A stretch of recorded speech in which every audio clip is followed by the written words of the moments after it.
दोस्तों आज की इस वीडियो में आपका स्वागत है। आज का वीडियो आप सभी के लिए बहुत ही खास होने वाला है, क्योंकि आज की इस वीडियो में आपको बीए थर्ड ईयर के 5th सेमेस्टर में आपका जो सब्जेक्ट है हिंदी, उसके अंदर एग्जाम में कौन कौन से क्वेश्चन आने वाले हैं, इस वीडियो के अंदर मैं आपको एग्जाम में आने वाले क्वेश्चन के बारे में बताऊंगा। सो आप इस वीडियो को ध्यान से देखिएगा ताकि एग्जाम में आने वाले क्वेश्चन के बारे में आपको पता चल सके।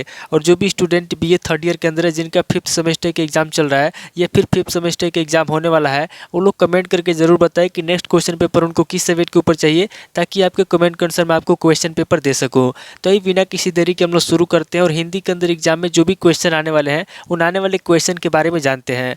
तो यहाँ पे सबसे पहले हम लोग अति लघु उत्तरीय प्रश्नों के बारे में जानेंगे। तो अति लघु उत्तरीय प्रश्नों में पहले प्रश्न की बात की जाए तो यहाँ पे आपका पहला प्रश्न दिया हुआ है, पंडित राज जगन्नाथ की काव्य की परिभाषा बताइए।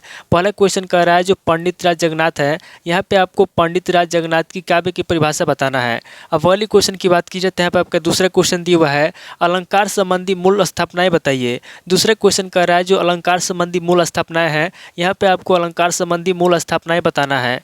अब पहले क्वेश्चन की बात की जाए तो यहाँ पे आपका तीसरा क्वेश्चन दिया हुआ है, रस के अंग अथवा संचयी भाव बताइए। तीसरा क्वेश्चन कर रहा है जो रस है, यहाँ पे आपको रस के अंग बताना है अथवा संचयी भाव बताना है। अब पहले क्वेश्चन की बात की जाए तो यहाँ पे आपका चौथा क्वेश्चन दिया हुआ है, ध्वनि शब्द का अर्थ एवं परिभाषा बताइए। चौथा क्वेश्चन कर रहा है जो ध्वनि है, यहाँ पे आपको ध्वनि शब्द का अर्थ बताना है अथवा उसकी परिभाषा बताना है। अब पहली क्वेश्चन की बात की जाए तो यहाँ पे आपका पांचवा क्वेश्चन दिया हुआ है, वक्रोक्ति और ध्वनि में क्या संबंध है। पांचवा क्वेश्चन कह रहा है जो वक्रोक्ति है और जो ध्वनि है, इन दोनों में क्या संबंध है, यहाँ पे आपको बताना है कि वक्रोक्ति और ध्वनि में क्या संबंध है। अब पहली क्वेश्चन की बात की जाए तो यहाँ पे आपका छठा क्वेश्चन दिया हुआ है, प्रसाद गुण से क्या आशय है। छठा क्वेश्चन कह रहा है प्रसाद गुण से क्या आशय है, यहाँ पे आपको बताना है कि प्रसाद गुण से क्या आशय है। अब पहले क्वेश्चन की बात की जाए तो यहाँ पे आपका सातवां क्वेश्चन दिया हुआ है, अभिधा निर्धारण के साधन क्या है। सातवां क्वेश्चन कह रहा है जो अभिधा निर्धारण है उसके साधन क्या है, यहाँ पे आपको अभिधा निर्धारण के साधन बताना है। अब पहले क्वेश्चन की बात की जाए तो यहाँ पे आपका आठवां क्वेश्चन दिया हुआ है, प्रकरण क्या है। आठवां क्वेश्चन कह रहा है कि प्रकरण क्या है,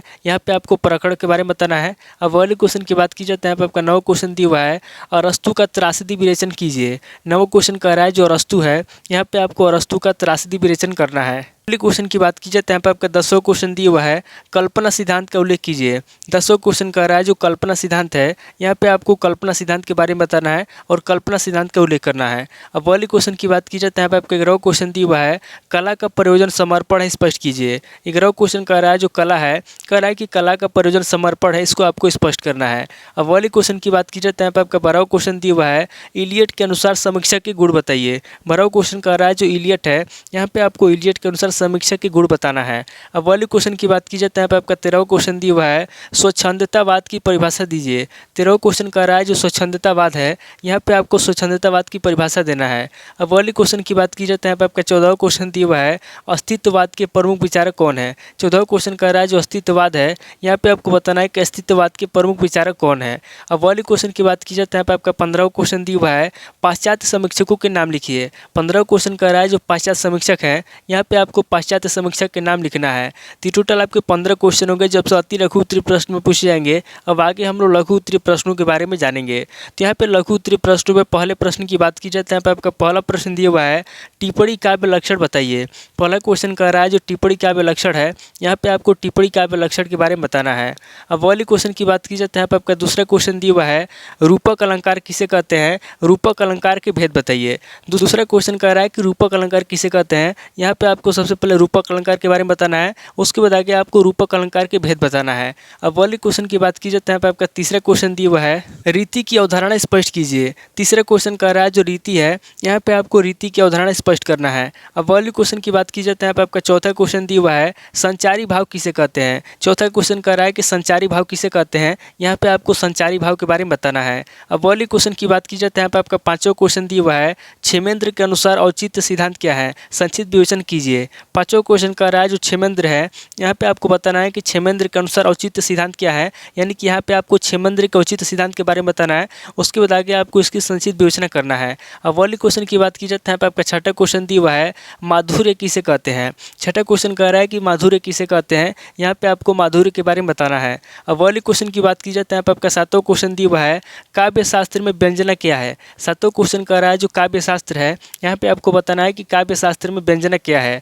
अब पहले क्वेश्चन की बात की जाए तो यहाँ पे आपका 8वां क्वेश्चन दिया हुआ है दुष्क्रमत्व दोष का साधारण व्याख्या कीजिए। 8वां क्वेश्चन कह रहा है जो दुष्क्रमत्व दोष है यहाँ पे आपको दुष्क्रमत्व दोष का साधारण व्याख्या करना है। अब पहले क्वेश्चन की बात की जाए तो यहाँ पे आपका 9वां क्वेश्चन दिया हुआ है अरस्तु के काव्य सिद्धांत क्या है, संक्षेप में उत्तर दीजिए। 9वां क्वेश्चन कह रहा है कि अरस्तु के काव्य सिद्धांत क्या है। यहाँ पे आपको सबसे पहले अरस्तु के काव्य सिद्धांत बताना है, उसके बाद आगे आपको संक्षेप में उत्तर देना है। अब पहले क्वेश्चन की बात की जाए तो यहाँ पे आपका 10वां क्वेश्चन दिया हुआ है रिचर्ड्स के अनुसार कला का प्रयोजन समर्पण है, सिद्ध कीजिए। 10वां क्वेश्चन कह रहा है जो रिचर्ड्स है कह रहा है कि रिचर्ड्स के अनुसार जो कला है, कला का प्रयोजन समर्पण है, इसको आपको सिद्ध करना है। पहले क्वेश्चन की बात की जाए तो यहाँ पे आपका 11वां क्वेश्चन दिया हुआ है मार्क्सवादी समीक्षा सिद्धांत क्या है। 11वां क्वेश्चन कह रहा है जो मार्क्सवादी समीक्षा सिद्धांत है यहाँ पे आपको बताना है कि मार्क्सवादी समीक्षा सिद्धांत क्या है। अब पहले क्वेश्चन की बात की जाए तो यहाँ पे आपका 12वां क्वेश्चन दिया हुआ है आधुनिक समीक्षा के अंतर्गत संरचनावाद का परिचय दीजिए। 12वां क्वेश्चन कह रहा है जो आधुनिक समीक्षा है यहाँ पे आपको आधुनिक समीक्षा के अंतर्गत संरचनावाद के बारे में बताना है और संरचनावाद का परिचय देना है। अब पहले क्वेश्चन की बात की जाए तो यहाँ पे आपका 13वां क्वेश्चन दिया हुआ है आचार्य रामचंद्र शुक्ल की समीक्षा पद्धति पर प्रकाश डालिए। 13वां क्वेश्चन कह रहा है जो आचार्य रामचंद्र शुक्ल है यहाँ पे आपको आचार्य रामचंद्र शुक्ल की समीक्षा पद्धति पर प्रकाश डालना है। अब पहले क्वेश्चन की बात की जाए तो यहाँ पे आपका 14वां क्वेश्चन दिया हुआ है डॉक्टर रामविलास शर्मा के समीक्षा सिद्धांतों की विवेचना कीजिए। 14वां क्वेश्चन कह रहा है जो डॉक्टर रामविलास शर्मा है यहाँ पे आपको रामविलास शर्मा के समीक्षा सिद्धांतों के बारे में बताना है और उसकी विवेचना करना है। तो टोटल आपके 14 क्वेश्चन हो गए जब से लघु उत्तरीय प्रश्न में पूछे जाएंगे। अब आगे हम लोग दीर्घ उत्तरीय प्रश्नों के बारे में जानेंगे। तो यहाँ पे दीर्घ उत्तरीय प्रश्नों में पहले प्रश्न की बात की जाए तो यहाँ पे आपका पहला प्रश्न दिया हुआ है काव्य के प्रयोजनों की विस्तृत व्याख्या कीजिए। पहला क्वेश्चन कह रहा है जो काव्य के प्रयोजन है यहाँ पे आपको काव्य के प्रयोजनों की विस्तृत व्याख्या करना है।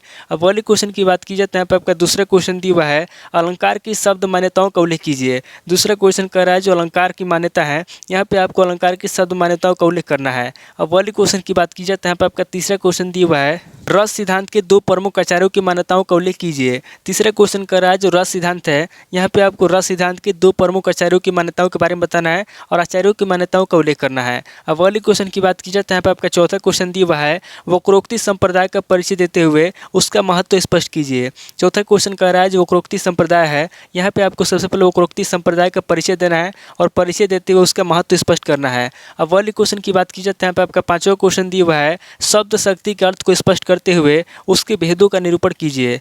पांचवा क्वेश्चन कह रहा है जो शब्द शक्ति है यहाँ पे आपको सबसे पहले शब्द शक्ति के अर्थ को स्पष्ट करना है, उसके बाद आगे आपको अर्थ को स्पष्ट करते हुए उसके भेदों का निरूपण करना है। अब अगले क्वेश्चन की बात की जाए तो यहाँ पे आपका छठा क्वेश्चन दिया हुआ है अभिनय को विस्तार से समझाइए। छठा क्वेश्चन कह रहा है जो अभिनय है यहाँ पे आपको अभिनय को विस्तार से समझाना है।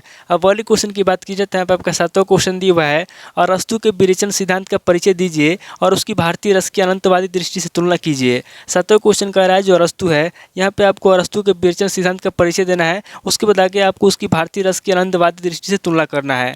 अब अगले क्वेश्चन की बात की जाए तो यहाँ पे आपका आठवां क्वेश्चन दिया हुआ है टी.एस. इलियट की काव्य सिद्धांतों का उल्लेख कीजिए।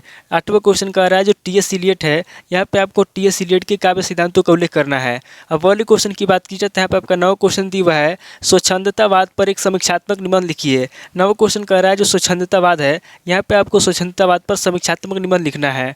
अब अगले क्वेश्चन की बात की जाए तो यहाँ पे आपका 10वां क्वेश्चन दिया हुआ है संरचनावाद पर एक लेख लिखिए। 10वां क्वेश्चन कह रहा है जो संरचनावाद है यहाँ पे आपको संरचनावाद पर लेख लिखना है।